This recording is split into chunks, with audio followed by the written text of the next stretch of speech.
Apoti Eri kó má bàa bẹ̀yìn tẹ́ l'Apoti Eri gidi jẹ́. Oníkálùkù fẹ́ láǹfààní ó fẹ́ mẹ́kínè ta la fún l'Apoti Eri gan Moses la fún láti fi láǹfààní wípé láyé ìgbàyé àwọn onídán ló pọ̀ jù lágbàáyé láyé Fáráò. Ó wá rí àkókò yìí idán ló pọ̀ jù tá a bá wá láǹfààní ká fún Moses ní ìtọ́ni tí ó fi ní bákọ̀ọ̀kù la fi áńgẹ́lì méjì rọ̀gbà yíká orí ẹ̀ wípé wọ́n dún gẹ́gẹ́ bí símbọ̀ pé ẹ ràgàbọ àwọn ọmọ Ísírẹ́lì. Tàwa la fi rán àwọn wo ni wọ́n lò ó. Níbo ni Apoti Eri wà? Apoti Eri ti vanish wọn mọ́bi tó wà mọ́. Gbogbo Apoti Eri tó wà lónìí oníkálùkù lòun ń gbà pé rẹ̀ ni.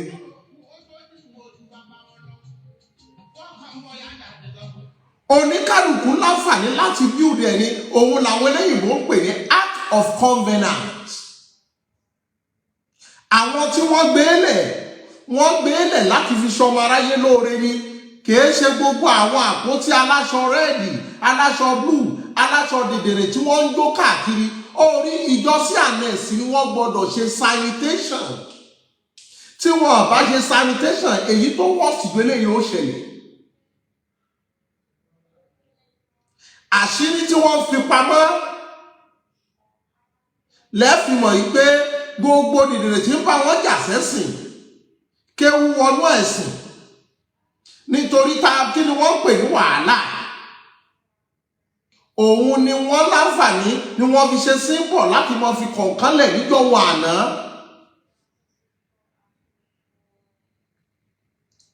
Ṣùgbọ́n ibi tá a ti lè ní bóyá Aláàjì Oríyọmí ó kù díẹ̀ káàtó ni wípé wọn bá ké sí àwọn àgbààgbà Kérúbù nítorí ohun tá a bá fi pamọ́ níyì láti jẹ́ pé ó yá ẹgbàṣọ lára rẹ̀ ṣé bó ṣe yẹ k'Apoti Eri rí nì àbí kí wọ́n ké sáwọn àgbààjọ kan wípé ó rí nítorí wọ́n ní kọmití. Àmẹ́yìn ò kí ń dàgbà sí ohun tí ọ̀bá mọ̀. The more you live, the more you learn. Act of Covenant yìí kò sẹ́ni tó mọ pàtó bí tí èyí tá a fún Mósè wọlé sí. Òun làwọn Júù ni wọ́n ṣe wò pé bóyá ara wọ́ọ̀lù yìí ló wà ní wọ́n ṣe ń káwọ́ síbẹ̀ báyìí. Àwọn kan bìlífù kó wà ní Kẹ́nyà, àwọn kan bìlífù kó wà ní Mali.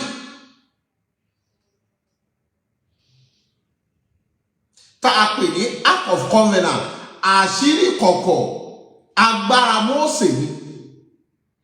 Ló fi dàbí pé aníwèé kan tí wọ́n pè ní 7 Book of Moses láyé ìgbà yẹn àwọn onídán ló pọ̀ jù láyé Fáráò.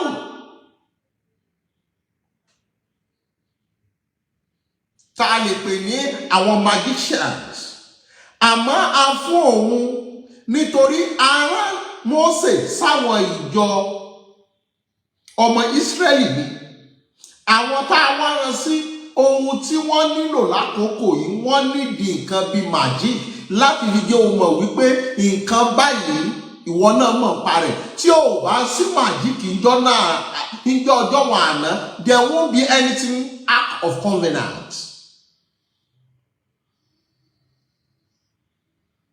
A gbé fún Act of Covenant. Àwọn tó ní lọ́dọ̀ wọn kì í ṣíjú wò ó. Ẹni tó bá wò ó ojú ẹlòmíì á máa fọ́. Tàbí kójú yẹn kó ní lùkámà. Kò ṣe rí gbogbo àyí sí annex. There must be sanitation. Ẹni idiot kan tó bá ti rí lẹ́rà sínú rà. Omi tó wà lẹ́gbẹ̀ẹ́ ẹbẹ̀ òun náà di wòlíì nìyẹn.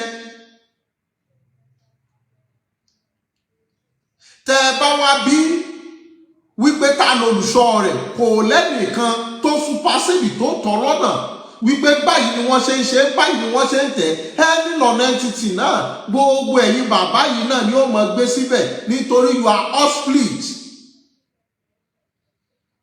Bẹ́ẹ̀ bá ti fẹ́ àbùkù yìí gbogbo nǹkan tí wọ́n ń pè ní C&S tí wọ́n jẹ́ ìjọ alóore àti ìjọ ẹ̀mí find lasting solution. If you don't find lasting solution, it will surely repeat itself.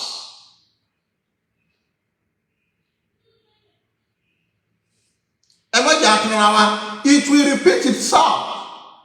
Nítorí ọmọ ti dàpọ̀ mérò, èrò ti dàpọ̀ mọ́mọ, ẹran ti wọnú ìṣù aláwo.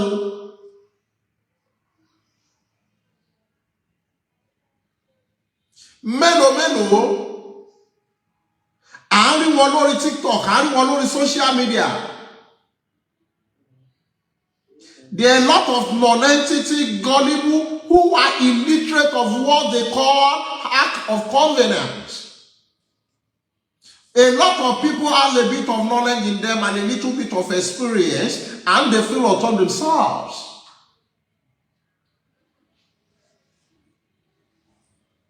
Ṣùgbọ́n ohun tó ń kọ́ bá wa ní wípé we are into religious slavery in Africa. We believe in this, we believe in that. Tó dìwọ̀n gbà tá a bá ti rí nínú ẹsẹ̀ Bíbélì, gbogbo ẹni idiot kan tó bá ti ń wọ aṣọ funfun, tó ṣe bìkan, tó da yẹ̀pẹ̀ funfun síbẹ̀, iyẹ̀pẹ̀ tí ò kún tàbí yẹ̀pẹ̀ funfun, ó ti di ilẹ̀ mímọ́. Ilẹ̀ mímọ́ wo? Ṣé irú ilẹ̀ mímọ́ yẹn ni Mósè ti lọ gbà kan tó gbà t'Olúwa ti yọjú sí? Ta ló bá yà á sí mímọ́? Àìmọye orí àkìtàn ni wọ́n ti sọ di ilẹ̀ mímọ́.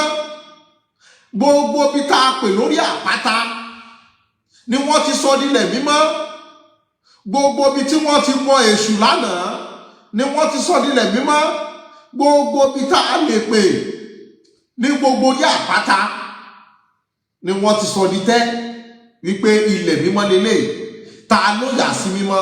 Ẹni idiot tó bá ti rí lẹ́rà lórí òkè, ó ti di ilẹ̀ mímọ́ nìyẹn. Àgbàlá ìdáǹdè, àgbàlá ìtura, kìnì kan gbógun mi.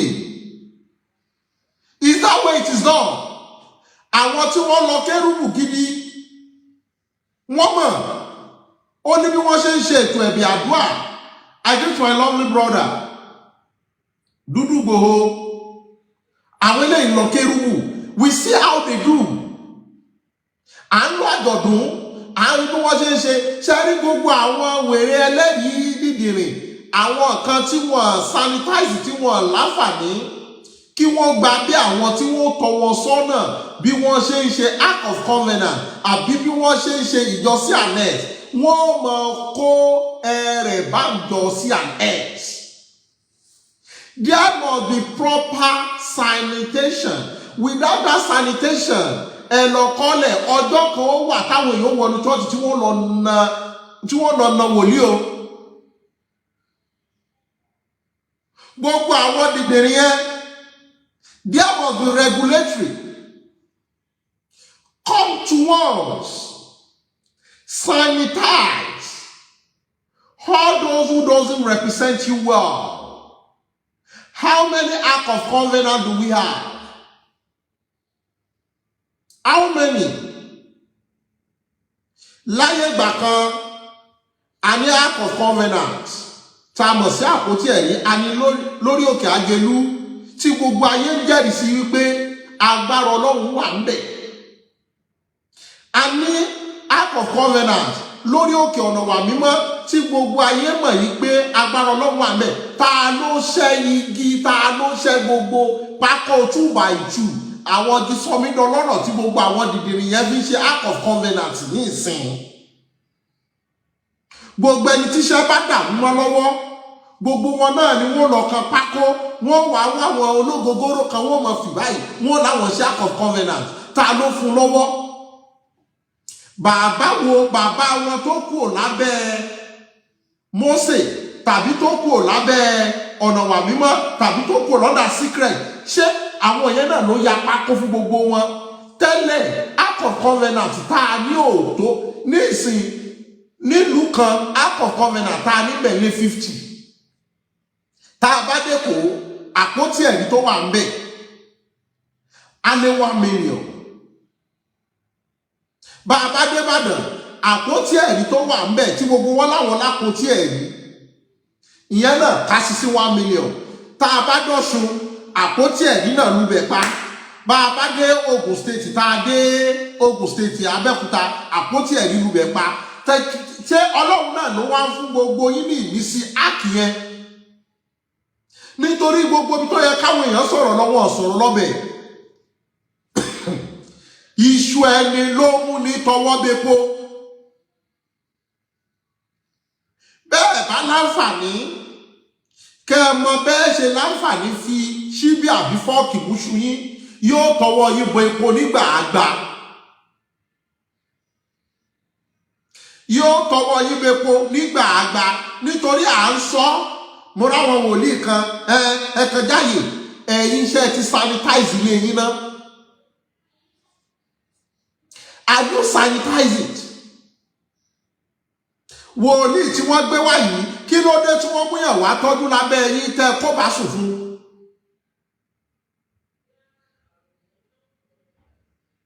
Gbogbo ibi tó bá wá lè di oúnjẹ nínú Bíbélì la máa ń lo ẹsẹ̀ rẹ̀. Gbogbo ibi tó bá ti lè di oúnjẹ nínú Quran la máa ń lo ẹsẹ̀. Gbogbo ibi nǹkan aláta la máa ń lo ẹsẹ̀ bẹ̀ láti fi jẹun. Ṣebí Jésù òun ló wá parí gbogbo iṣẹ́. Ṣé Jésù ló Ark of Covenant?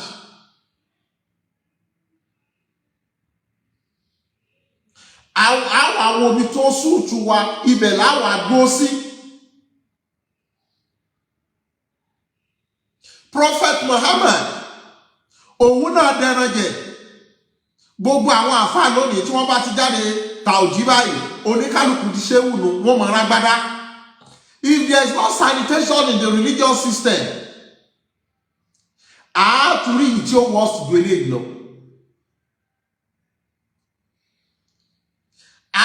Tí ó wọ́n sì gbélé lọ. I don't come on here always, but mo kàn wò yí pé sanitation la ní the new religious system. Tẹ́ ẹ bá wà àwọn countries, wọ́n sanitize gbogbo àwọn religious churches and mosques yẹn, wọ́n scrape wọn off. I think it's Kenya. Wọ́n láǹfààní láti close àwọn churches àti mosques kan. If that doesn't come in place, every idiot tó bá jáde school tí ò ríṣẹ́ church Olúwa ó pé o. Every non-entity tó bá jáde lé kéwú òun náà di ṣéwú o. Orí ìṣòro orílẹ̀-èdè yìí jẹ́ kó ní kálukú ọmọ wá gbàlà òjijì.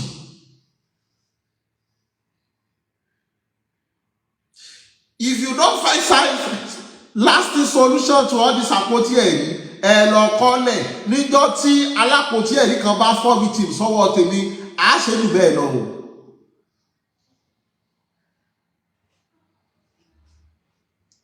The best part, àwọn CNS, àwọn tó jẹ́ olórí ẹgbà list ibi tá a ti lè rí Ark of Covenant ní stéètì kọ̀ọ̀kan.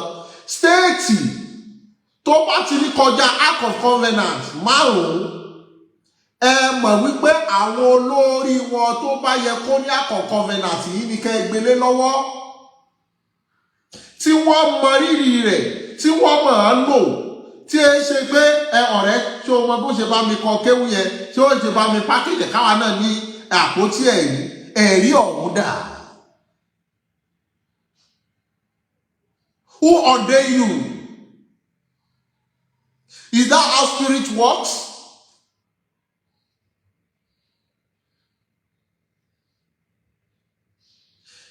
Tá a bá rí tẹ́gbọ̀n bá ń ṣe chọ́ọ̀chì tó bá ṣàìsí àwọn àbúrò rẹ̀ náà gbà á. Bọ́kọ bá ń ṣe chọ́ọ̀chì tó lúwa pé tọkọ bá ṣàìsí ìyàwó náà di olùṣọ́. Àwa sọ kíní yẹn di oúnjẹ asọ́di wípé èmi ló kàn. Bá a bá rí dádì mọ́mì náà dúró sẹ́gbẹ̀ẹ́ wọn ṣé mọ́mì náà Olúwa pè papọ̀.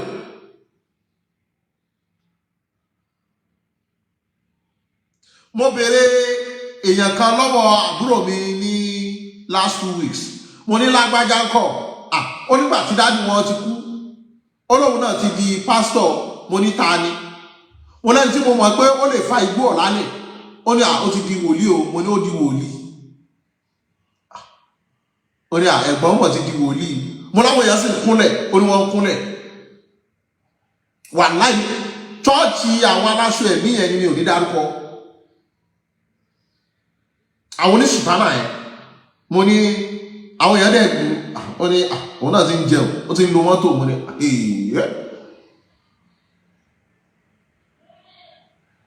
so bàbá ẹ̀ ti kú yẹn Ọlọ́run ti pè nìyẹn. Let's come to be realistic.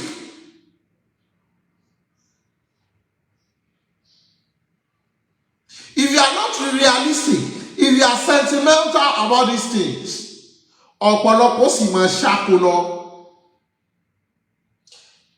Bí a ṣe ń láǹfààní tí ẹkọ́nọ́mì wa ń bi tẹrọrẹ́ táwọn èèyàn òrìṣẹ́ tí wọ́n jáde léèwé lọ́pọ̀lọpọ̀ churches àti mosque ń pọ̀ sí.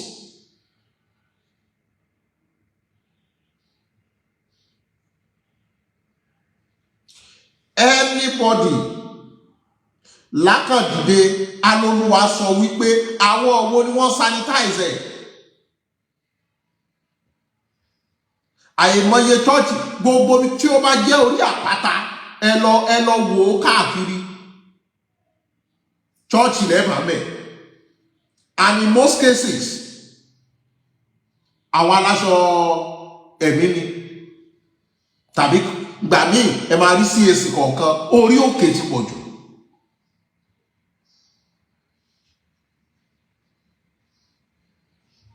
Ẹ lọ ní brochure. Go and ask brochure. Ìlànà ìsìn. CAC ní ló fi jẹ́ pé ẹ lè sábà rí wòlíì CAC kó ṣẹ̀ṣẹ̀ gbé nítorí ó ní tọ̀sẹ̀.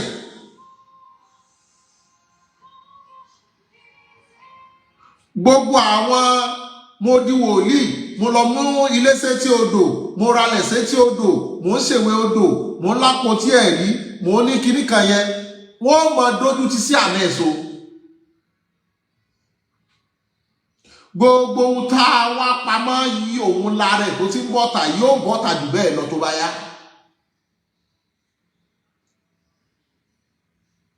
Bẹ́ẹ̀ bá dórí TikTok ẹ̀rẹ̀ ni tí ó sùn sórí bẹ́ẹ̀ni báyìí ọmọ ẹ̀mí ẹ mọ̀ wò pé what kind of nonsense is this?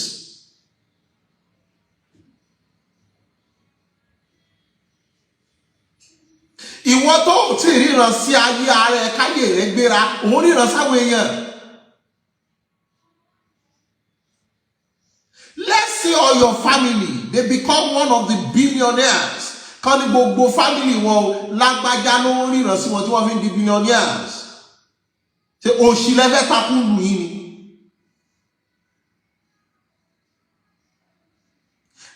Tẹ́ ẹ bá dórí TikTok yẹn ó mú avenue oríṣiríṣi wá. Orí TikTok lẹ́ẹ̀tì rí babaláwo jù. Orí TikTok lẹ́ẹ̀tì rí wòlíì jù. Orí TikTok lẹ́ẹ̀tì rí àfáà jù. Lẹ́mọ̀ wò wípé are we in the end time?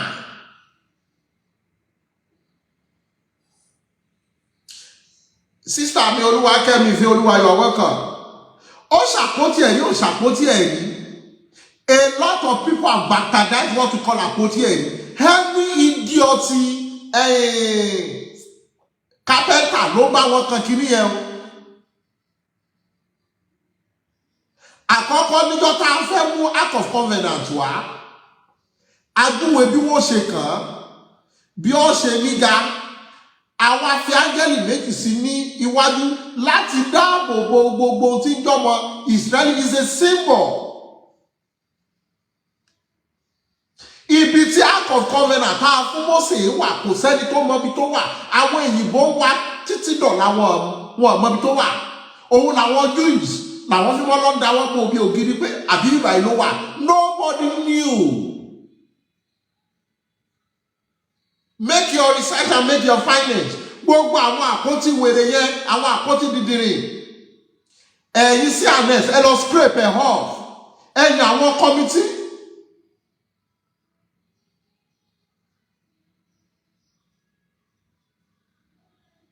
Ẹ̀yin àwọn committee. Ilẹ̀ Yorùbá ní kí nìyẹn ti gba mẹ́ta £1.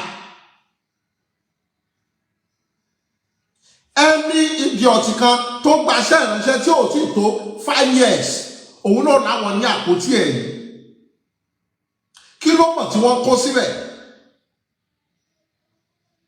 láyé ìgbà táwọn kékeré tá a bá láwọn sí anes ọmọ ń lo irin kan báyìí ọwọ́ àwọn arúgbó wọn láti máa ń rí àwọn tó bá ti dàgbà tó máa bá yín fi sínú omi báyìí tó máa fi ṣàdúrà ní ìsìn àti rìn lọ́dọ̀ àwọn tí ò tó èjì wa tí wọ́n ti ń lo àwọn kíní irin yẹn tẹ́mọ̀ òkè kí ló ṣe léyìí ságbẹ̀dẹ ló bẹ ẹ̀rọ ni mi ò mórúkọ ẹ̀ ní o sọ́rí òwe pé mo fi tàbùkù kíní irin yẹn ọwọ́ ẹni tá a bá ti rí gbà nígbà táwọn kéékèèké àwa fi bìlíìfù pé yes sí anes ńlá lélẹ́yìí irin yẹn máa ń kó oríṣiríṣi báyìí white báyìí bí silver colour ó máa mú dání báyìí ọwọ́ wo onítẹ̀ bá ti rírìn yẹn ó máa ń wà níwájú pẹpẹ báyìí tí wọ́n bá fẹ́ ya omi sí mímọ́ nínú bó white báyìí irin yẹn ló máa fi síbẹ̀ ìyá mi Yorùbá wo you are welcome. So what are we saying about Ark of Covenant? Because most people know we are into religious slavery. Gbogbo lórí burúkú tí ò níṣẹ́ mọ́ gbogbo wọn náà wà lọ ra etí odò àbí kí wọ́n lọ ra orí àpáta tó bá ti wá ra orí àpáta ìgbà tí wọ́n bá fi lo ọdún méjì ńbẹ̀ òun náà lòun ṣàpótí ẹ̀rí wo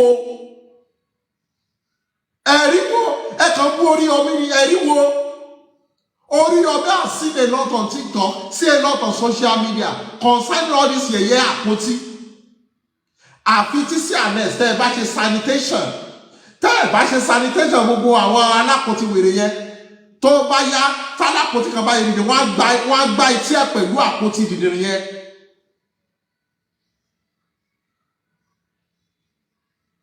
Wọ́n á gbá etí ẹ̀.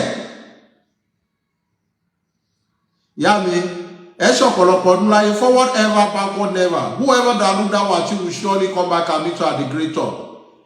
Ifá tẹdúmọ́ mi owó mi rè èjì kókó ń wò rí.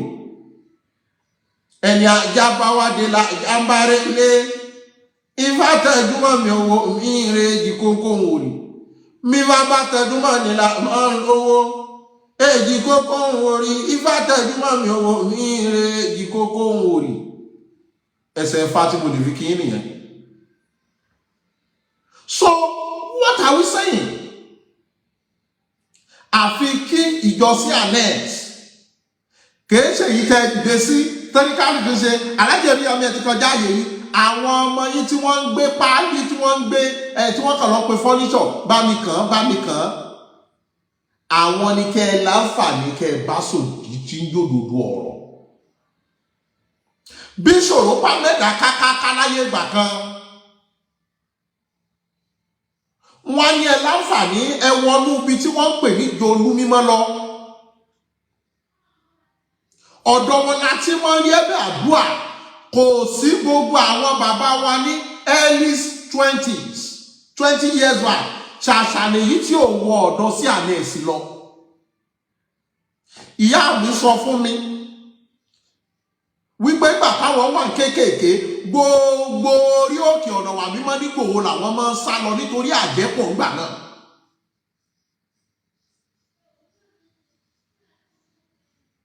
Lọ́dọ̀ wòlíì Àbíọ́lá Àsákìátù tí gbogbo àwọn èèyàn mọ̀ wípé agbára ń bẹ nínú CIS. Gbogbo àwọn olórí burúkú ọmọ tí ò níṣẹ́ mọ́ yìí àtàgbàlagbà oníkálùkù ó wà lọ́rùn láti ibi deadlock yóò di dàda òjijì. Wá ló wà wọ́n dada tó ń sọ̀rọ̀ tí ó káwọ́ sókè. Àwọn akọ gbogbo lórí burúkú àti wèrè gbogbo wọn wá lọ sí Ark of Covenant. You talk to them, you sanitize them. ní Ọ̀ṣun state nìkan Kevin àwọn tí wọ́n lọ sí ànẹ́sì rèé à ń lọ jẹ àjọ̀dún lọ́dọ̀ wọn àjọ̀dún ìkórè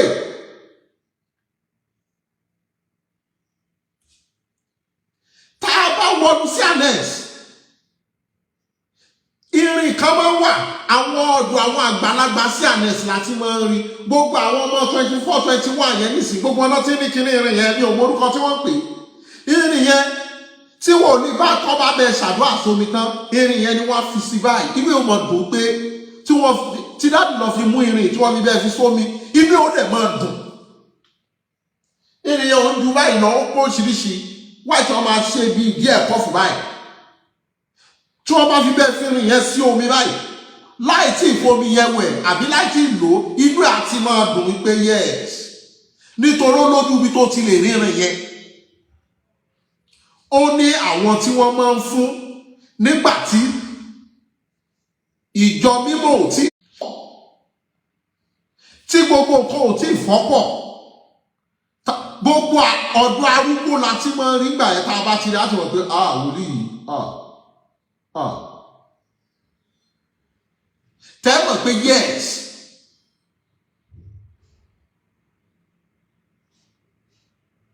ṣẹ́rí àpótí ẹ̀rí yẹn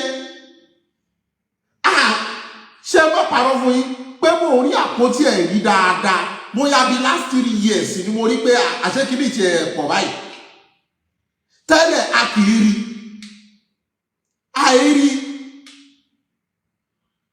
nísìn gbogbo àwọn ilé accusation lẹ́gbẹ̀ẹ́ ojú irin tẹ́ bá lọ ojú irin gbogbo òlú ní tẹ́ bá lọ ojú irin ibẹ̀ làwọn wèrè yóò kọ́kọ́ lọ wálẹ̀ sí tí wọ́n máa san 30,000 ní 40,000 lọ́dún ẹgbẹ́ kan náà ni ó lóun ṣe ilé àpótí ẹ̀rí sí lójú irin tí wọ́n ń yàgbẹ́ sí tẹ́lẹ̀ tàbí orí àtàn inú ra wọ́n ti ẹ̀pọ̀ lẹ́kọ̀ọ́ inú ra lọ́mọ sábà wà ishi state ní ìsìn tá a bá dé Lagos state act of covenant tá a bá ń bẹ̀ yóò tó 1 million ní àpótí ẹ̀rí bá a dé Ìbàdàn bá a dọ́yọ̀ state àpótí ẹ̀rí tá a bá ń bẹ̀ yóò lé 1 million bá a dógùn state àpótí ẹ̀rí tá a bá ń bẹ̀ yóò lé 1 million ṣé pàtí Mósè wà láyé ṣé àpótí ẹ̀rí ẹ̀ bó ṣe fi tọrọ fọ́ kálé náà nìyẹn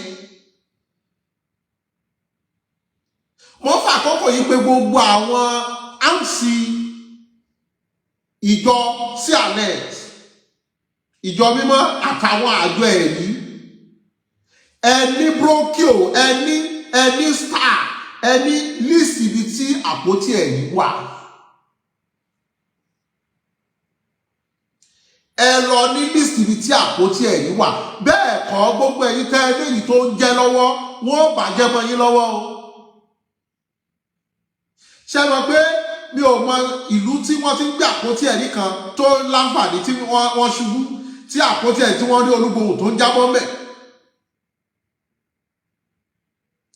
àfi kẹ́ láǹfààní kẹ́ lọ sanitize gbogbo àwọn alápótí gàràjé yẹn ẹlòmíràn mọ̀ tẹ̀bí olóhùn kúrò báyìí kan máa gbé náà yẹ tẹ́mọ̀ pé kí ló mú ẹ tó ti mú Don Simon ni ohun irọ́ tí wo ló mú ẹ̀ẹ́kàn ní gbogbo ẹ̀ inú dẹ̀ máa bí yín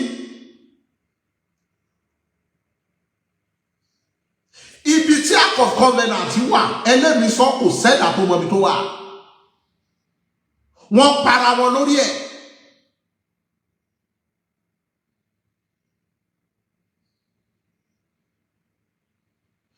pẹ́ẹ́dà kan mọbi tí act of covenant wà àwọn èyìnbó ṣe research lé lórí wọn à lè sọ bí tó wà gangan Kevin ó tọ́ ní now Mr. Toby Marcus you are welcome ọmọ pọ̀lọpọ̀lọ gbogbo ayé nìsín àwa mọ̀ who is who tá a bá fẹ́ bọ̀ alájẹ orí omi iṣu ẹni ló mú ni ṣe kí ni ló mú ni tọwọ́ bẹ́pọ̀ bí wàhálà wípé a bá obìnrin olóbìnrin sùn di ọmọ wọn ní rí wòlíì ìfẹ́ ṣàṣàlẹ́ni tó jẹ́ èèyàn nínú ayé nílẹ̀ Yorùbá tí ò fara pẹ́ ọ̀dọ̀ sí anex. Ìta gbangba mo ti ń sọ yìí lọ́nà kan àbí méjì láyé ìgbà tí ẹ̀mí ń sọ̀rọ̀. Ẹ̀mí máa ń sọ̀rọ̀ débi wípé ẹlòmíì wọn kò lọ chọ́ọ̀chì wọn rárá o, bóyá ará inú ilé yìí kan ló lọ chọ́ọ̀chì, wọn á dárúkọ ẹ̀, wọn á sọ tí wọn náà mọ̀ pé yes ẹ̀mí gangan lélẹ́yìí. Kò dàbí àwọn ẹ̀mí kúrékùré orí TikTok tá à ń rí sí ẹ̀. Ẹ kàn rí ọmọ mi kún fún ẹbí àdúrà gidigidi ọmọ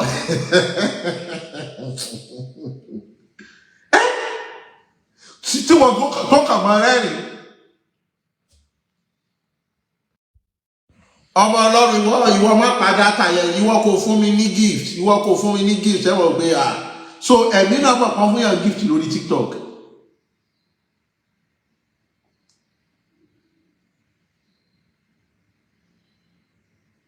Yes, it is only old wòlíì can have it, not those on newcomer new.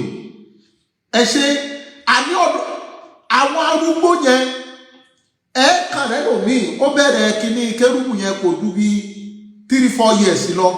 A lóun fẹ́ ṣe ọdún àpótí ẹ̀yìn ọdún ẹ̀yìn àwọn ọ̀pẹ ẹ̀rí báwo. Mo ní junior àbúrò kan ládùúgbò, mo wá béèrè ẹ̀ lọ́wọ́ àbúrò mi pé lágbájá ńkọ́. Ó wá sọ fún mi pé ìgbà tí dáṣẹ́ gbọ́ pé dájú wọn ti kú, mo ní dájú wọn tó ní chọ́ọ̀chì báyìí.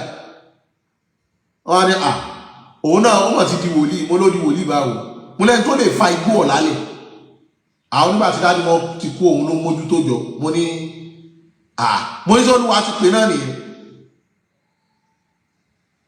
Gbogbo àwọn kíní yẹn ni kẹ́ láyé ìgbà kan tí wọn ò ní ìjọ kan bá kú, wọ́n á ṣẹ̀ṣẹ̀ rẹ́ lòmí wá láti ẹ̀kọ́ ọ̀tà títí tí wọ́n fi rẹni tí wọ́n fi síbẹ̀ ni. Ní ìsìn tẹ́gbọ̀n bá ti kú àbúrò ti gbà, òun náà bẹ̀rẹ̀ wọ́nranwọ̀nran nìyẹn. Báwo la ṣe ní problem? Ẹni tí ó mọ bí wọ́n ṣe ń tọ́, bí wọ́n ṣe ń rìn. Mo ní àwọn ọ̀rẹ́ tí wọ́n lọ kérúbù dáadáa. Ọ̀rẹ́ mi kan wà níbà yìí nìsín, a máa jẹ́rìí mi. Níjọ́ kan ó ní òun ti ẹ̀fẹ́ rọ̀gẹ̀dẹ̀, òun fẹ́ ra èso, inú àpò ló rà á sí tó ya fídíò fún mi. Mo ní ìwà àtètò yìí olóhùn ò lè fi ṣeré o. Ó rà á nígbà tó dé chọ́ọ̀chì kan tí wọ́n tún wọlé àdúrà fún mi tó fi ṣe yẹ̀yẹ́. Ó wà níbà yìí nìsín. Kérúbù ló lọ, we see them.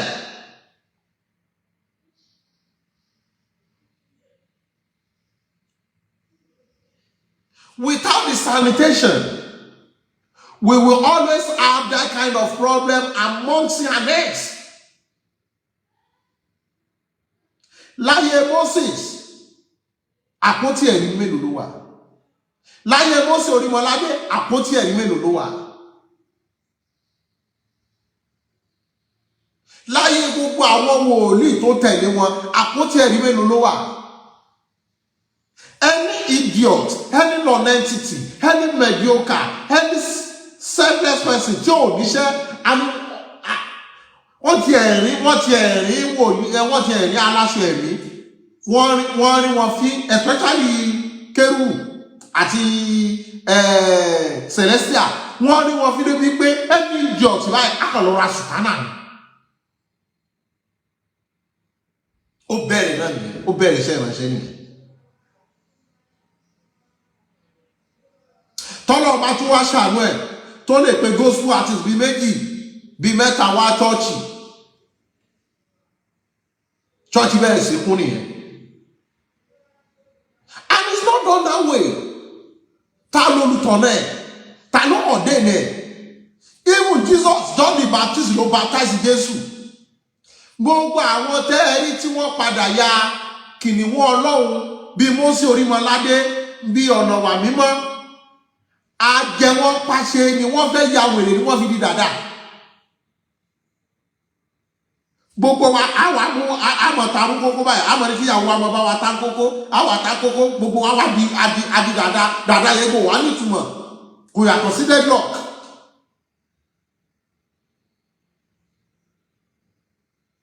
Is that how Mose Orimolade put it online?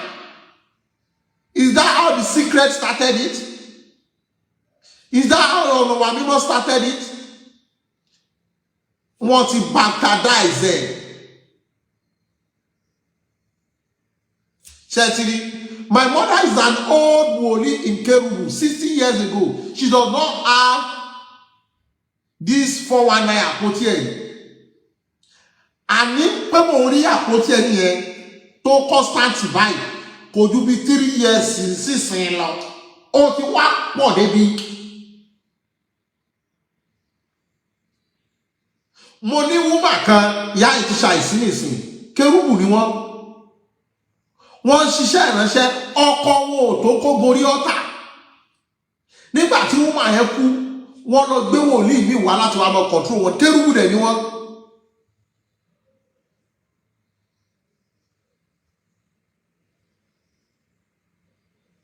Tẹ́ ẹ bá fún ìyá yìí lówó tipá ní òfin gbowó lọ́wọ́ yìí.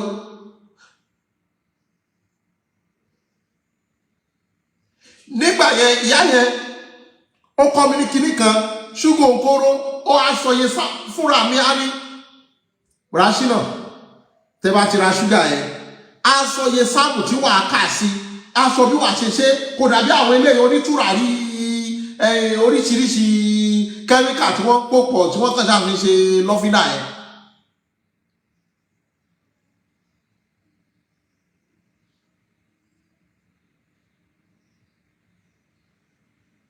wòlíì Kerubu tí ń bọ́ṣẹ dúdú ayé ìgbà tá à ń sọ yìí wọ́n pe ọṣẹ kan ní joy lux lọ́wọ́ ní kẹrà wá wọ́n á mú tọ́ba ti ṣe tán ìgbà ní wọ́n á ní kẹrà gbọ́n wá wọ́n á fàgbọ́n sínú ẹ̀ wọ́n ní bọ́ ṣe máa ṣe gbogbo àwọn ohun èrè yìí wọ́n á bà yín lójú jẹ́ o ẹ kàn ń borí ọmí ni o ẹ̀yin ni kẹ́ ẹ sanitize ìjọ yín tẹ́ ẹ bá sanitize ẹ̀ Kerubu is Kerubu.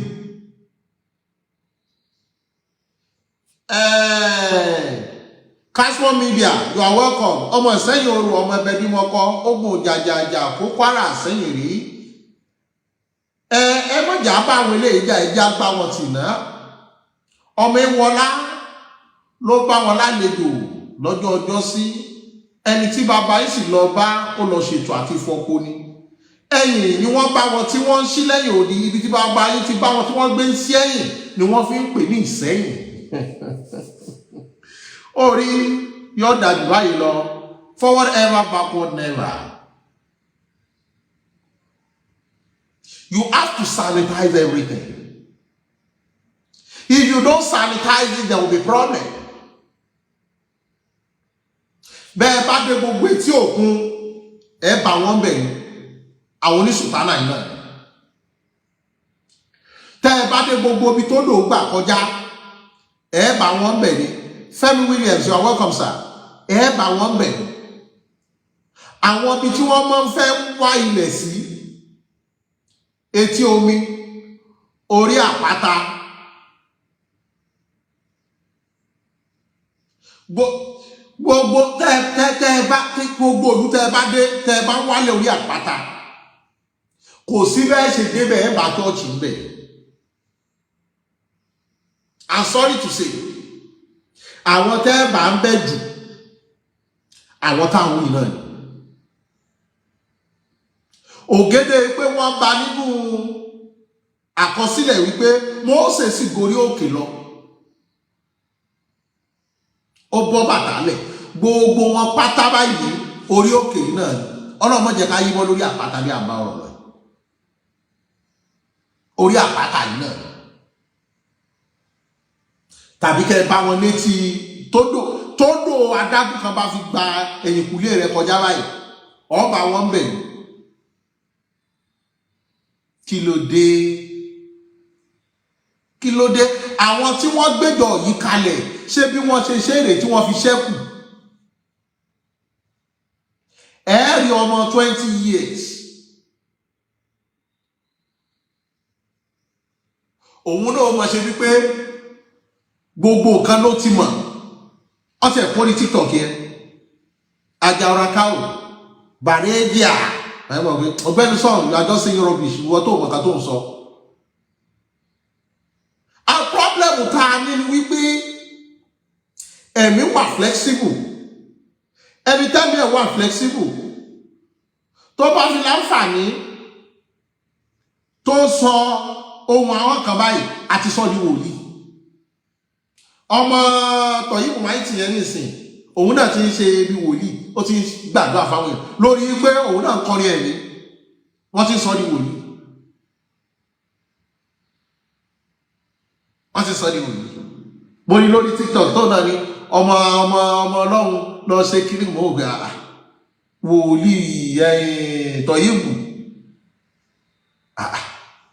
ìwọ tó yẹ kọ́kọ́ láǹfààní láti pray fún iná inú ilé láàrin àwọn parents àti internal pé báwo lọ́lọ́wọ́ ṣe sọ ìwọ náà ọlọ́run á gbà mí ẹ̀yin fáǹsì mẹ́mọ̀ gbà mí mo ti rí not like ó ti gbẹ̀mẹ́ta lọ mo kàn ń wò báyìí pé ok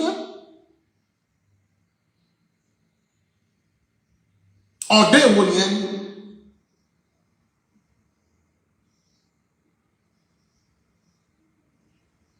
tó bá yá nísìn òun náà lè níjọ ìṣòro ló dẹ̀ ní ọ̀pọ̀lọpọ̀ débẹ̀ tó bá ti wá débẹ̀ wọn nílè lọ mọ́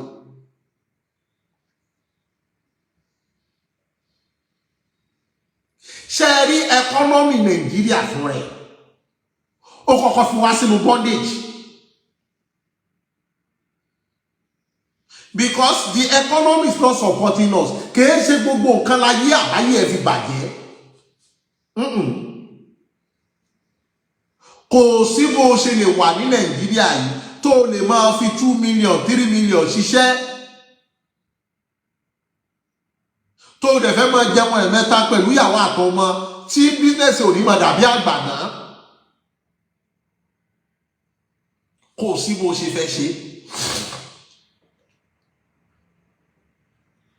kò sí bó ṣe fẹ́ ṣe lórí òpá gbàná lẹ̀ làmà gbàná kọ́ bẹ́ẹ̀ ṣe ń jẹun nínú iṣẹ́ yẹn dandan ni kó máa fíro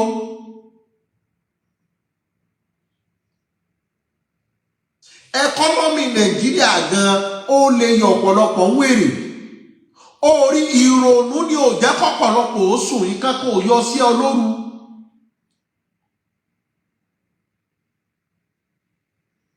ìrònú ni ò jẹ́ kọ́pọ̀lọpọ̀ ó sùn ẹkọ́nọ́mì Nàìjíríà gan èmèrè àjẹni ó lè sọ di olórí burúkú lójijì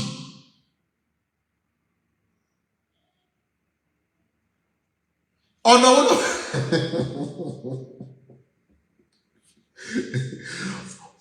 mi ò ṣeré o ẹkọ́nọ́mì Nàìjíríà ó ti jẹ́ kọ́pọ̀lọpọ̀ èèyàn ní BP ẹkọ́nọ́mì Nàìjíríà ó ti jẹ́ kọ́pọ̀lọpọ̀ èèyàn ní BP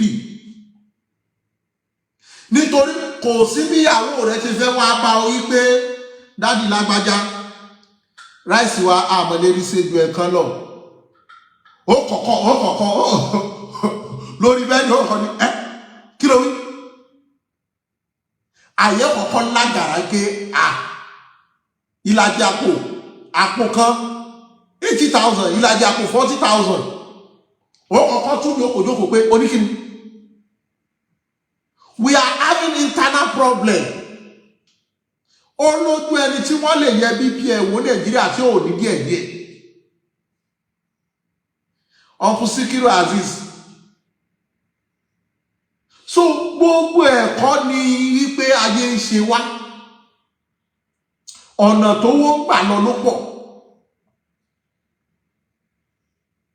kò sí bó ṣe lè máa fi 2 million 3 million ṣe bísínẹ́sì Nàìjíríà ayé ń ṣe ọ́ ní ọ̀padà kọ́ọ̀bù sí ayé ṣe ọ ni project tó bá rò pé ó fi 1 million ṣe tó bẹ̀rẹ̀ tó yọrí ẹ̀ ayé kankan kọ́ ló ń ṣe ọwọ́n fọwọ́ aago rẹ sẹ́yìn ẹkọ́nọ́mì Nàìjíríà ló jẹ́ kó wó sá lọ pé àti ẹ̀wọ̀n ṣe project yìí parí ẹ̀mú kan ń dáwó síbẹ̀ ni ṣé ò ti dàgbà náà kó dàgbà náà sìmẹ́ǹtì wọ́n sí ni.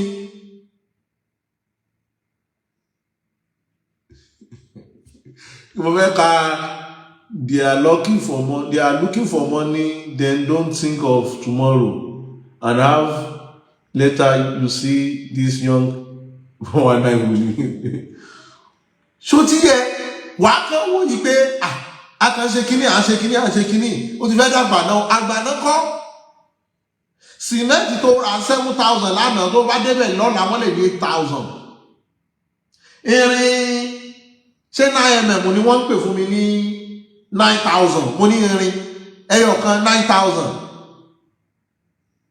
yeah 9,000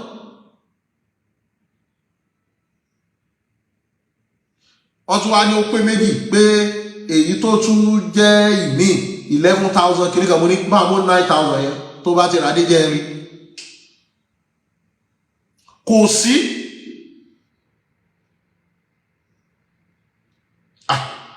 kí ló fi ṣe lébi ọmọ ejò yìí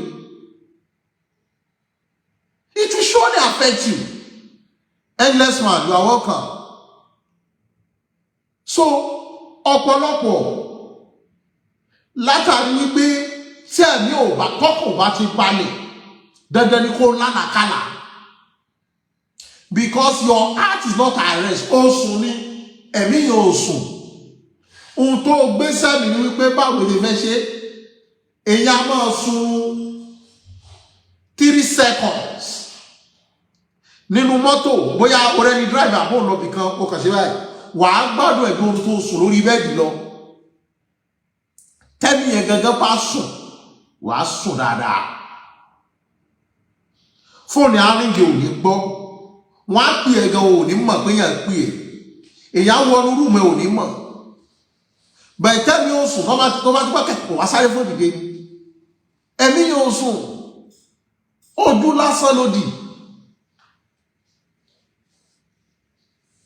mo sọ̀rọ̀ kan lọ́sàn yìí nígbà tẹ́mi àtàbúrò mi jáde mo ní àkàn tara wa ni àmọ́ àkọọ́lẹ̀ gbogbo àwọn tí kidnapper gbé tí wọ́n pa yẹn tí àkọọ́lẹ̀ wọn náà ní pé tí n bá ti wáyé o kíkiri kidnapper gbé mi kó yìn mí níbọn pa o so kí wá ló dé tí àwọn èèyàn tó wà ní US Canada tí wọ́n ń gbé bẹ̀ táwọn ò kàkọ́lẹ̀ pé kí wọ́n jí mi gbé o kí wọ́n jí mi gbé o kí wọ́n yìn mí níbọn pa o àmọ́ tètè ń lọ nǹkan mọ́ kádàrá jù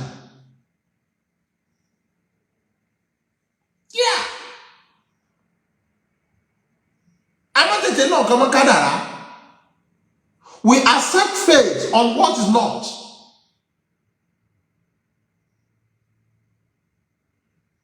Ní Áfíríkà church àti mọ́ṣáláṣí pọ̀ bí wèrè are we developed? Jésù sì ní ìgbàgbọ́ láìsí iṣẹ́ òkú ni àdúrà lásán là ń lò kò sí gbàgbọ́ àwọn kankan wà kò kan àdúrà mi ò ní dátà mo lólúwa jẹ́ lè lọ́gì sórí Facebook ìwọ tó o bá wà lẹ́gbẹ̀ẹ́ ló yẹ kó o mọ̀ pé mo ti dìré orí mi ti ń dàrú kò sí ohun tó kan Ọlọ́run pẹ̀lú dátà tèmi lẹ́yìn kí n ra dátà kí Mark Zuckerberg rí pé mo ti ní dátà kó jẹ́ login ẹ̀fọn wà nù yàrá mo wá ní lórúkọ Jésù bàbá jẹ́ kí ẹ̀fọn kó lọ Olúwa jẹ́ kí ẹ̀fọn kó lọ kí ló kan Ọlọ́run pẹ̀lú ẹ̀fọn iṣẹ́ ni fleet kí n fleet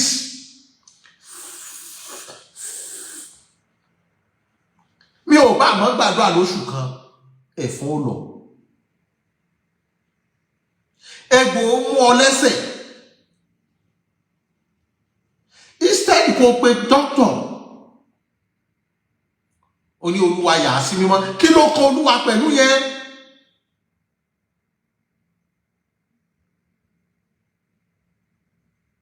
àwa lọ gbogbo nǹkan máa bẹ́ẹ̀ ló fi jẹ́ pé gbogbo àwọn wọ́n ti mọ̀ pé a nígbàgbọ́ sórí ohun tí wọ́n ń pè ní Ark of Covenant wọ́n wá fi kó wa jọ. Adéyẹmọ Ayọ̀mídé, you are welcome. Wọ́n wá fi kó wa jọ wípé a fẹ́ sọdún àpótí ẹ̀rí wa o, a fẹ́ sọdún àpótí ẹ̀rí wa o, gbogbo yóò wá. Mi ò ní ò sápótí ẹ̀rí, but there must be sanitation. Àìsí sanitation yóò láǹfààní, yóò máa kó ọ̀pọ̀lọpọ̀ èrè yìí wà lára. Mo ń fà àkókò yìí pé gbogbo òjò aṣọ ẹ̀mí, àwọn alóore, àwọn ẹ̀rí wípé ẹ wá àtúnṣe sí gbogbo ohun tí ń jẹ́ ìjọsìn ames. Káwọn baṣẹ́jẹ́ àwọn nǹkan tí àwọn baba ńlá yín, àwọn aṣíwájú yín, àwọn olùtọ̀nà yín tí wọ́n jìyà fún, tí wọ́n kójọ, tí wọ́n pè láṣìírí Kérúbù, kó má ṣe pé gbogbo ẹ̀ bà á jẹ́. Orí ìbùkún ni fọ́mọ ọ̀dọ̀ náà tó fọgbọ́n ṣe. Tíṣu ẹni ọ̀bá mú ni tọwọ́ bepo, kò sí ohun tí ó mú Àlájì Oríyọmí ní kẹ́ ẹ mọ́ gbáko tiwa o.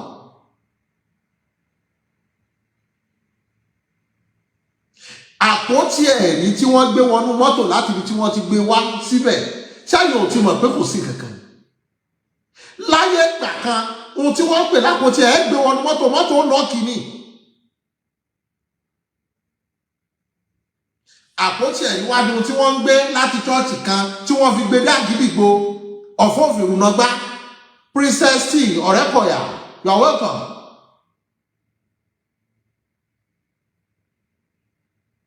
So what are we insulating? Láyé ìgbà tí sí ames ń jẹ́ sí ames. Kẹ́ àwọn tí wọ́n lọ gbé àpótí ẹ̀rí yẹn gan fúnra wọn, àwọn gan ti sọ fún ẹ wípé wọ́n ti pe Oríyọmí ní UK tó wà pé àrígbé.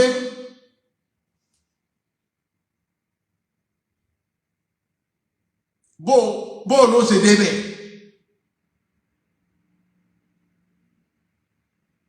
Wọ́n máa ń da ṣọ́ọ̀bù lórí ni, nítorí ojú tó bá rí, ojú ọ̀hún ọmọ ṣẹ́jú bìrìbìrìbìrì ni. Àwọn àpótí ẹ̀rí dey play.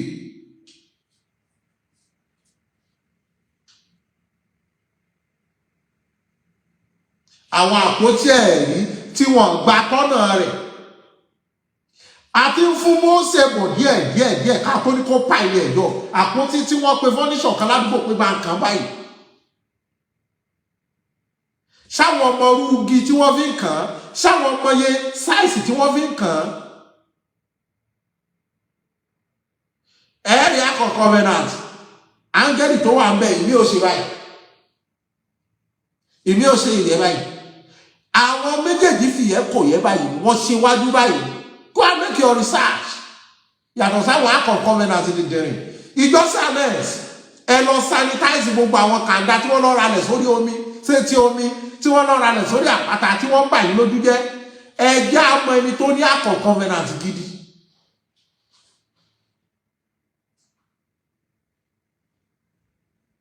Àpótí ẹ̀rí pọ̀ jù ní state kan gbọ́dọ̀ ju 3 lọ.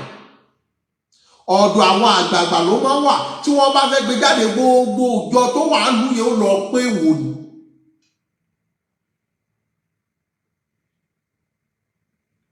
Ló fi jẹ́ pé òkè Àgélú gbogbo àwọn ọmọ Àgélú wọ́n wà yí pé a fẹ́ lọ rí. Bẹ́ẹ̀ náà ni ọ̀nà wà mímọ́ gbogbo wọ́n pè lọ wò pé a fẹ́ lọ wò ó. A fẹ́ lọ bẹ Olódùmarè. Kò ń ṣe gbogbo èyí tó ti wà ní láàrin street méjì síra wọn. Bàbá kìíní náà lápótí ẹ̀rí, wòlíì ìjà náà lápótí ẹ̀rí, àpótí ìdìdìrìnwó. Ẹ lọ sanitize gbogbo wọn, ẹ scrape wọn off. Tẹ́ ẹ̀ bá scrape wọn off, wọ́n máa bọ orúkọ Kérúbù jẹ́, wọ́n dẹ̀ máa tánìṣì àwọn repetition tí wọ́n ń pè ní Kérúbù.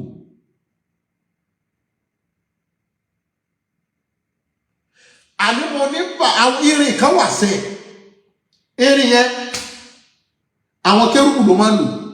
Irin wá ibi sliver báyìí, mi ò mú orúkọ tó ń pè. Tí ẹ bá lọ sọ́dọ̀ Kérúbù, tó bá fi ní ṣé wọ́n ti press omi yẹn tán tó bá fi mú irin yẹn tó bá yín ṣe síbẹ̀ àbí wọ́n kó sórí omi báyìí ìwọ gan fúnra ẹ ó ti mọ̀ nítorí irin yẹn gbà yẹn ó ní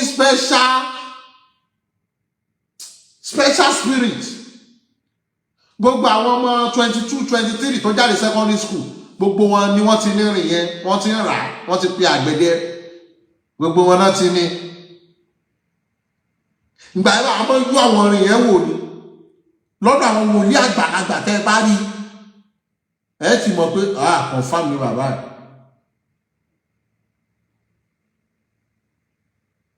Ó lójú ọmọ táwọn ya rẹ̀ ò gbé dọ́dọ̀ Kérúbù.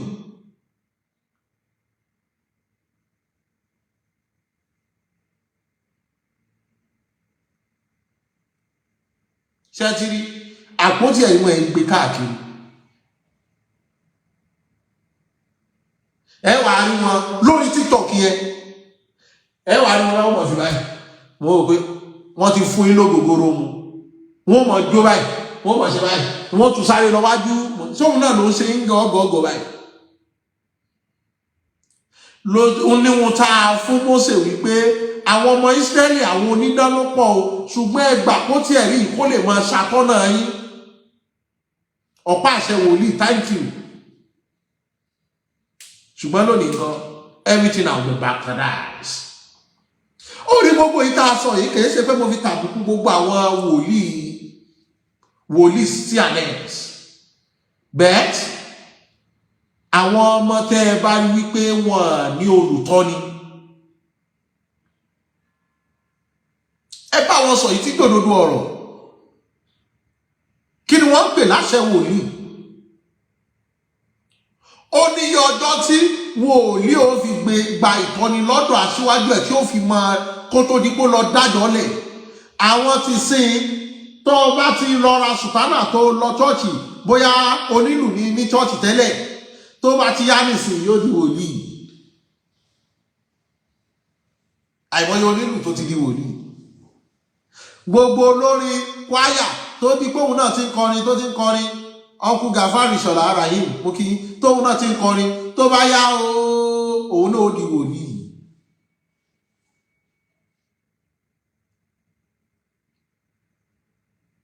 Àwọn alóore tá a mọ̀ wípé ẹ̀mí máa ń tètè wọlé sí wọn lára tó bá ti yá òun náà ló di wòlíì. Orí ẹ lọ sanitize ẹ tẹ́ ẹ bá sanitize ẹ èyí késekése láti rí kàsàkàsà bọ̀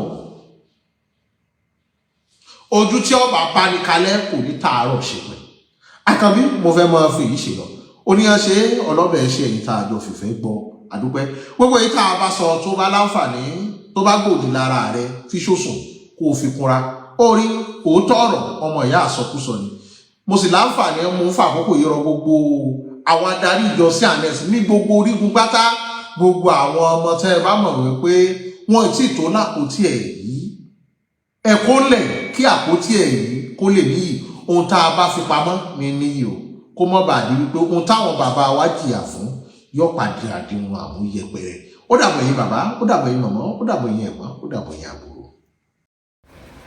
Ẹ káàbọ̀ padà sí orí ètò Lédìkè Ìfẹ́ Olúwa show. Mo kí gbogbo ẹ̀yin ìyá mi ẹ̀yin bàbá mi pátápátá káàkiri gbogbo ibi tẹ́ bá ti wò mí. Mo tún wá kí gbogbo àwọn ọmọ Mósè Orímọládé. Ó tọ́ àbí ó tọ́? Gbogbo ìjọ Kérúbù àti Séráfù. Àwa la máa ń kọ orin kan wípé ìpìlẹ̀ tí Jésù fi lélẹ̀ léyìí tí bàbá aládùúrà ń tọ́. Ìpìlẹ̀ tí Mósè Orímọládé tó fi sílẹ̀ ìjẹ́ àwa Kérúbù àti Séráfù ìjẹ́ à ń tọ̀ ọ́. Èmi ti mọ̀ pé gbogbo fílẹ́ńgé àwọn tí wọ́n pera wọn ní Kérúbù àti Séráfù àwọn alápòtí iná alápòtí idán alápòtí ọ̀ràn tí wọ́n sọra wọn di alápòtí ẹ̀rí ọ̀sán gangan èmi mọ̀ pé ó ṣì máa lẹ́yìn nígbà tí èmi máa wọ inú ìjọ Kérúbù àti Séráfù ẹ̀sìn wọn ìṣe wọn ọ̀nà tí wọ́n ń tọ̀ òun ló hun èmi ọmọ sẹ̀lẹ̀ lèmi kí n tó yàbàrà wọnú Kerubu àti Serafu. Mo dẹ̀ wọ Kerubu and Serafu, mi ò fi ọjọ́ kan regret wípé mo wọ Kerubu àti Serafu. Bí ìyá mi ṣe jẹ́ olùdásílẹ̀ Sẹ̀lẹ̀ tó jẹ́ pé púpọ̀ nínú àwọn tó yí mi ká olùṣọ́ àgùntàn ni wọ́n tí wọ́n ní ìjọ tí ìyá tó bí mi ní ìjọ. Kódà títí di wákàtí tí mo wà yìí, ìlú tí mo wà yìí mo ṣe sọ wípé Kerubu ni mo fẹ́ máa lọ, mi ò lọ sí Sẹ̀lẹ̀. Ṣebí nítorí ọ̀nà tí wọ́n ń tọ̀ ni. Ṣùgbọ́n ṣàdédé lójijì la bẹ̀rẹ̀ sí ní àwọn ọmọ pápá ń jó, koríko ń jó. Àwọn ọmọ ìjọ mímọ́ kì í ṣe Kerubu nìkan o, Sẹ̀lẹ̀ náà ní títí wọn o. Àwọn ọmọ ìjọ mímọ́, àwọn ọmọ ìjọ ẹ̀mí, wọ́n wá sọra wọn di ìdàkudà. Wọ́n wá sọra wọn di ohun tí ò dá sínú ayé. Ìjọ Kerubu àti Serafu ìjọ ẹ̀mí ni. Ṣùgbọ́n nísìn wọ́n ti sọ di ìjọ ara. Wọ́n ti sọ ìjọ Kerubu and Serafu, wọ́n ti sọ di ìjọ olúgbòhùn. Wọ́n sọ di ìjọ ewé àti egbò. Ó di ohun tí ọmọ Kerubu àti Serafu àti Sẹ̀lẹ̀ tí wọ́n ń polówó ewé àti egbò. Kí ni onímájẹ̀mú, kí ni ọba tó dá ayé àti ọ̀run, kí ló fi rán Mósè ní iṣẹ́? Ìmọ́lẹ̀, omi àti òróró. Tí wọ́n bá fi omi ṣe iṣẹ́ ìṣẹ́gun fún yàn, ogun yẹn máa ṣẹ́. Tí wọ́n bá fi ṣiṣẹ́ àánú, èèyàn rà àánú gbà. Tí wọ́n bá fi ṣiṣẹ́ aṣínà, ọ̀nà máa ṣí. Kò sí irú sáàmù náà tí ẹ fẹ́ lò fún iṣẹ́ tí kò sí nínú Bíbélì láì fi ewé àti egbò kún. Bákan náà ni Sẹ̀lẹ̀. Kí ni Ọlọ́run fi rán Samuel Bílẹ̀wọ̀ Ṣọfà níṣẹ́? Omi, ọṣẹ lọ́ọ̀sì jọ́yì. Sẹ̀lẹ̀ ò kí ń lo ọṣẹ kọ́lọ́ọ̀dì. Àmọ́ nísìn ẹ mọ̀ gbọ́ ọṣẹ Ghana ni. Kí ló ṣẹlẹ̀ sí Joy àti Lux? Kí ló ṣẹlẹ̀ sí gbogbo àwọn tablet soap tó jẹ́ white tí wọn ò lè lò mọ́tọ́ lọ́ lo ọṣẹ Ghana? Iṣẹ́ kí lọṣẹ Ghana fẹ́ ṣe? Irọ́ ló bá dé o. Ọlá wípé ó máa complain tó bá ti lọṣẹ dúdú. Òun ló ṣe máa ń parọ́ wípé ọṣẹ Ghana ni, ọṣẹ Ghana ni, ọṣẹ nǹkan míì ni o. Ṣé ó dà bẹ́ẹ̀? Gbogbo àwa Kerubu àti Serafu, ẹ jẹ́ ká mú ibi tí Mósè Orímọládé ọmọ Túnmọ̀lá ṣe. Ẹ jẹ́ ká mú ibi tó ti gún ewé àti egbò ogi tó ti gún. Ibi tó ti ṣe àṣejẹ, ibi tó ti pe àyájọ́ òun tá bá wí fọ́gbọ́n lọ gbọ́ngbọ́n. Ìwòlí mi àmọ́ ni mo fẹ́ yá ọ̀rọ̀ àwọn àgbà lò. Irọ́ ni o, ó ń díbọ́ ni o, ohun tó ń lò ni. Ajẹ́bí ìdọ̀tí ẹ̀ nìyẹn. Àwa máa díbọ́, mo fẹ́ yá ọ̀rọ̀ àwọn àgbà lò. Ta ló rán ẹṣẹ́ kó lọ yá lò? Kí ló dé tó yá àṣẹnu Bíbélì lò? Kí ló Ọlọ́run gbé Bíbélì lé wa lọ́wọ́ fún? Gbogbo ẹ̀yin tẹ́ wọ́n ń jáde left and right, tẹ́ ní Kerubu ní yín tẹ́ fẹ́ máa sọ̀rọ̀ sí Alhaji Oríyọmí Hamzat. Tí ẹ bá ṣe bẹ́ẹ̀, tí ẹ bá jáde fún Alhaji Oríyọmí Hamzat, ẹ máa jẹ́ kí wọ́n ti ọwọ́ bọ ìbọ̀kúbọ̀ nínú Kerubu àti Serafu. Èmi ti rí ìkan nínú àwọn tí wọ́n ní àṣẹ tí ìpè wọ́n sì ń jẹ́ síbẹ̀ nínú Kerubu tí wọ́n sọ wípé 1000% àwọn support Alhaji Oríyọmí. Kó bẹ̀rẹ̀ sí ni máa lọ sí gbogbo chọ́ọ̀chì Kerubu káàkiri kí wọ́n lọ máa yí àpótí ẹ̀rí wọn wò. Nígbà tí mo máa wọ Kerubu àti Serafu, ó lójú bí tẹ́ ti lè rí àpótí ẹ̀rí. Mi ò rò bí àpótí ẹ̀rí wà ní ibi méje. Tẹ́ bá dá Gelu, ẹ máa bá àpótí ẹ̀rí bẹ̀. Tẹ́ bá dọ́dọ̀ bàbá Ẹkúndayọ̀, bàbá ti dolóògbé nísìn. Ọ̀dọ̀ bàbá Ẹkúndayọ̀, ẹ máa bá àpótí ẹ̀rí tó confirm lọ́dọ̀ bàbá àpótí ẹ̀rí bàbá Ẹkúndayọ̀ ní Ṣómólú. Ẹ̀yin tẹ́ bá mọ Ṣómólú, ibi tẹ́mi máa ti lọ ṣe ọdún ẹ̀rí nìyẹn. Ibi tí mo ti máa lọ bá wọn ṣe ọdún ẹ̀rí nìyẹn. Ibẹ̀ ni mo gbàdé ẹni tó fi lọ sí orí òkè Agelu nítorí mo mọ̀ wípé yes, àṣẹ ìpè làwọn lò, wọn ò lo ewé àti egbò. Ìpè wọn confirm. Ibi tí mo tọ̀ nìyẹn nínú Kerubu, ọ̀nà tèmi tọ̀ nìyẹn. Ẹ̀yin tẹ́ bá mọ chọ́ọ̀chì bàbá Ẹkúndayọ̀ ní Ṣómólú, ibẹ̀ lèmi ń lọ. Ibẹ̀ ni mò ń lọ. Kí ló sì mú mi tí mo fi ń lọ bẹ̀? Church èyí tí mò ń lọ, Kerubu tí mo ti wọ pé èèyàn fẹ́ darapọ̀ mọ́ Kerubu. Ìyá àjọ mi, ibi tó ti gba ìpè tó ti ṣiṣẹ́ ìránṣẹ́ nìyẹn tó confirm.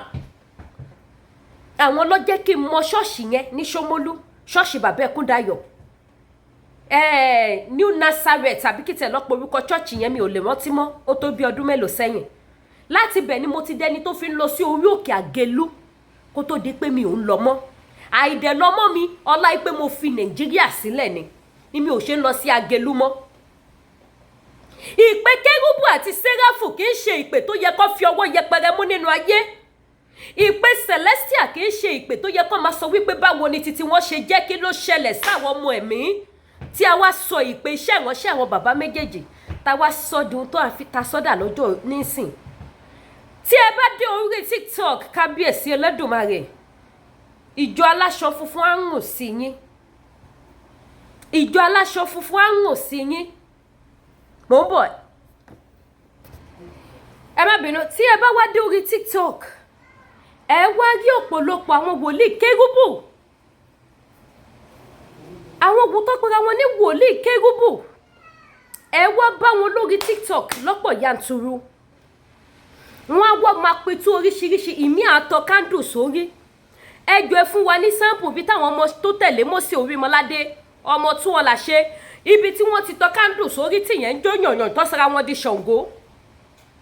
Ẹ fún wa níbi tí Mósè Orímọládé ọmọ tí wọ́n là ṣe, níbi tí ó ti ṣe kíni, tí ó ti lo olúgbòhùn tó ti pe àyájọ́, níbi tó ti jẹ́ ewé àtegbò tó ti sọ wípé ẹ lọ wá ewé bòtújẹ, ẹ wá ewé ọgbọ́n, ẹ wá ewé èpò igi kíníkan lóríṣiríṣi kẹgùn pọ̀.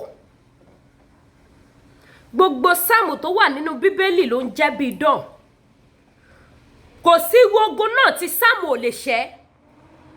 Kò sí irúṣẹ́ àwúrẹ́ náà tó fẹ́ ṣe tí ò sí sáàmù òbùkún tí wàá lò pẹ̀lú àwẹ̀ àti àdúrà tó dẹ̀ máa jẹ́.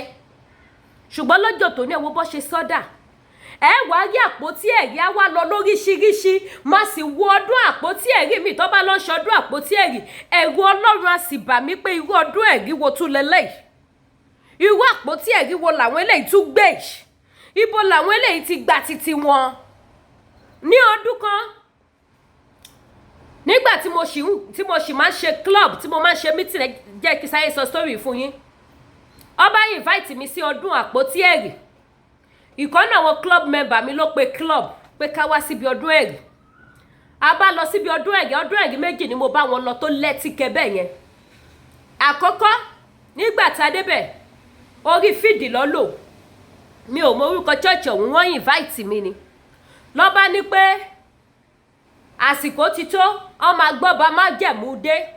Nígbà tó máa gbé àpótí ẹ̀rí dé, ọba gbé sínú oòrùn. Ẹ lè bìlífù wípé ọṣẹ dúdú olúgbòhùn tó wà nínú àpótí ẹ̀rí, kábíyèsí Olódùmarè, Ọlọ́run Mósè mà kú iṣẹ́ o. Nígbà tí òun pa àpótí ẹ̀rí, ọṣẹ dúdú dẹ̀ bẹ̀rẹ̀ sí ní jò, ó dẹ̀ ń kán ní abẹ́ àpótí ẹ̀rí. Ọṣẹ dúdú tó wà nínú olúgbòhùn tó gbé sínú ẹ̀. Màmá kan sọ̀rọ̀, má sì gbé fídíò yẹn wá. Nínú àwọn àgbààgbà Kérúbù, wọ́n làwọn máa fún wọn ní àṣẹ kí wọ́n lọ máa ṣí gbogbo àpótí ẹ̀rí wò. Màmá, tí ẹ bá wo fídíò yẹn, tẹ́ bá wọn màmá yẹn bá mi hashtag wọn. Màmá, Ọlọ́run ìpè á tì yín lẹ́yìn, á fún yín ṣe. Ẹ lọ ṣe bẹ́ẹ̀. Àṣírí ọ̀pọ̀lọpọ̀ àpótí ẹ̀rí máa tú. Àpótí ẹ̀rí tẹ́lẹ̀ kò ju 7 lọ. Mo mọ títí Ẹkúndayọ̀, mo mọ títí Agẹlú, mo mọ títí Agẹlú. Àpótí ẹ̀rí Agẹlú kẹ̀dẹ̀rẹ̀ kò dín ṣe rádaràdà rí tó ń gbé.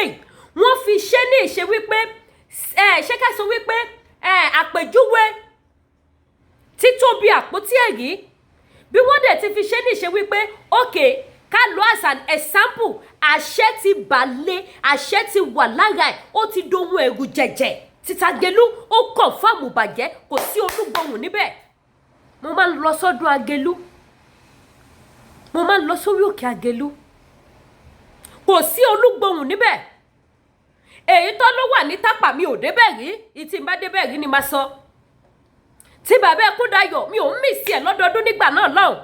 Mo máa ń lọ togo confirm. Kò ń ṣe gbogbo nísìn báyìí tẹ́yàn kan bá ti gàrí ilẹ̀ písìsì, àbújájà owó gba ṣọ́ọ̀bù bìkan, ó wò pé òkè ojú ọjà lélẹ̀, àyà gba ṣọ́ọ̀bù yẹn pé 2, á fi kan ṣe yàrá ẹ̀rí, òun náà sáré kan àpótí ẹ̀rí. Nítorí wọ́n ti mọ títóbi àpótí ẹ̀rí, wọ́n mọ̀ wípé àwọn tí wọ́n tẹ̀lé Kristi, àwọn tí wọ́n tẹ̀lé ìpè lótìtọ́ àti lódodo, they know how powerful this act is. Ìgbà tẹ́mi náà tí mọ̀ kankan, tí mo ṣẹ̀ṣẹ̀ darapọ̀ mọ́ Kérúbù, tí mo ti mọ ìwúlò àpótí ẹ̀rí, mo mà ṣẹ́rìṣì ẹ̀gbọ́n òkè tó wá já pé àpótí ẹ̀rí fake ló pọ̀ jù. Wọ́n invite mi sí kan lọ́dún kan náà lọ́hùn as a special guest of honor, mi ò ní gbàgbé. Nígbà tí wọ́n ní ká wá jó níwájú ẹ̀rí, ló bá ní gbogbo àwa tá máa jó níwájú ẹ̀rí, ẹ̀jẹ̀ tó pa síbẹ̀ tí mi ò mọ̀ bóyá odidi èèyàn lẹ pa síbẹ̀ tí mi ò mọ̀ bóyá dìyẹ ni bóyá gbò ni mi ò mọ̀ tẹ pa síbẹ̀, á wá máa fọwọ́ kan ẹ̀jẹ̀ yẹn báyìí, á mọ̀ fi sàmì síwájú orí wa. Mo ní mo sọ́ọ̀rì, mi ò lè ṣe é.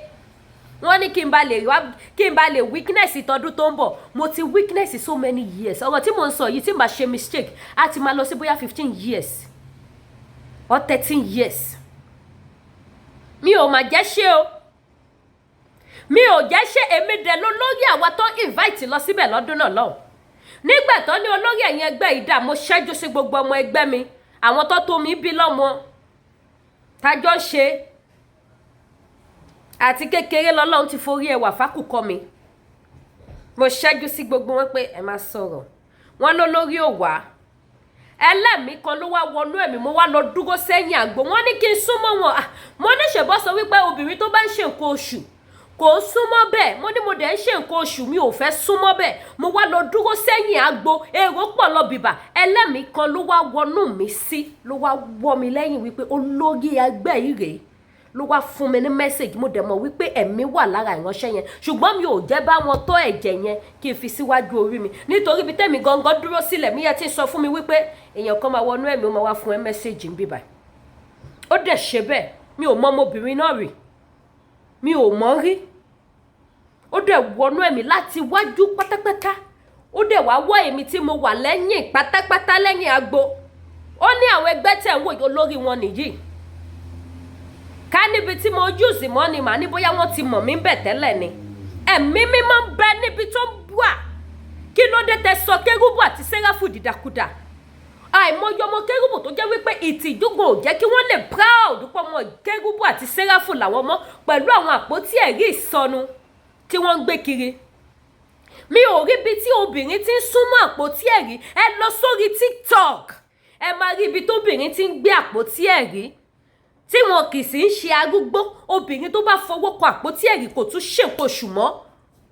Mo mọ bó ṣe máa ń lé wa sún sẹ́yìn tí a bá lọ ṣọdún ẹ̀rí ní Ṣómólú.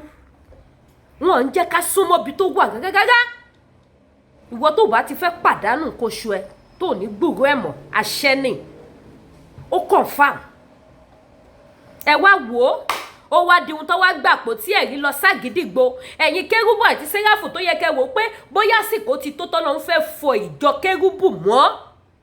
Ẹ wá ń bọ́ ta Fàlájì Oríyọmí, ẹ lọ tún ìpè yín ṣe. Kẹ́yé jẹ́ kó máa bu ẹnu àtẹ́lu ìjọ mímọ́. Ìjọ tí ò sí ẹlẹ́gbẹ́ ní gbogbo àgbáyé, gbogbo ẹnu lèmi Olúwakẹ́mi fi sọ, òun ni Kérúbù àti Séráfù. Bẹ́ẹ̀ ni.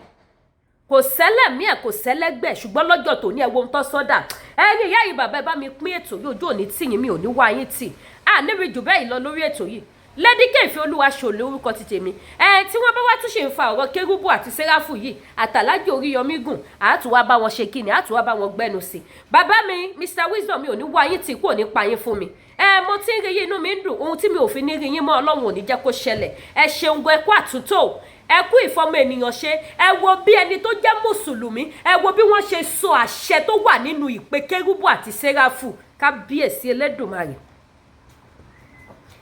Ẹ̀yin tẹ́ wà ní ìpè, ẹ̀yin tẹ́ wà lójú ọ̀nà ìpè yẹn, kí lẹ sọ́dà? Ẹ sọ di rọ́bọ̀tù, ẹ sọ di drama nítorí olè àtijẹ. Ọ̀pọ̀lọpọ̀ wòlíì ti mi owó ẹ yọ. Ọ̀pọ̀lọpọ̀ wòlíì ti sín ojú. Ọ̀pọ̀lọpọ̀ wòlíì ti sín etí. Bẹ́lẹ̀ mi bá sọ̀rọ̀ báyìí, ó gbọ́dọ̀ mọ̀ túmọ̀ ohun tó sọ bó fẹ́ bó kọ̀.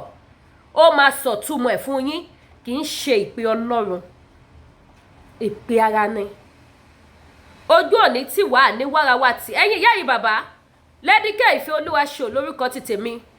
Ìpè Mósè Orímọládé ọmọ tún wọn làṣẹ, àtúbọ̀ máa tẹ̀síwájú, á máa gòkè sí. Bákan náà ìpè Samuel Bíléwò Ọ̀ṣọ́fà kò ní di ìpè àná, yóò túbọ̀ máa tẹ̀síwájú sí nínú ayé. Bẹ́ẹ̀ ni yóò rí. Ẹ má gbàgbé gbogbo àwọn product tàǹtà lórí ìkànnì Lady Kẹ́hìnfẹ́ Olúwaṣòlè. Gbogbo ẹ̀ wà ní sẹpẹ́ tó ń tà síbẹ̀. Bákan náà ẹ̀yin tí ẹ bá sì tún nífẹ̀ẹ́ sí aṣọ, bag, bàtà, ẹ gbá mi láago. Ẹ̀yin tí ẹ bá fẹ́ ra jẹ̀díjẹ̀dí manpower, ẹ gbá mi láago àti alẹ́ gidi gbàgbàgbàgbà. alẹ́ tó confam ẹ pè mí lórí WhatsApp number ojú òní tiwa ire o.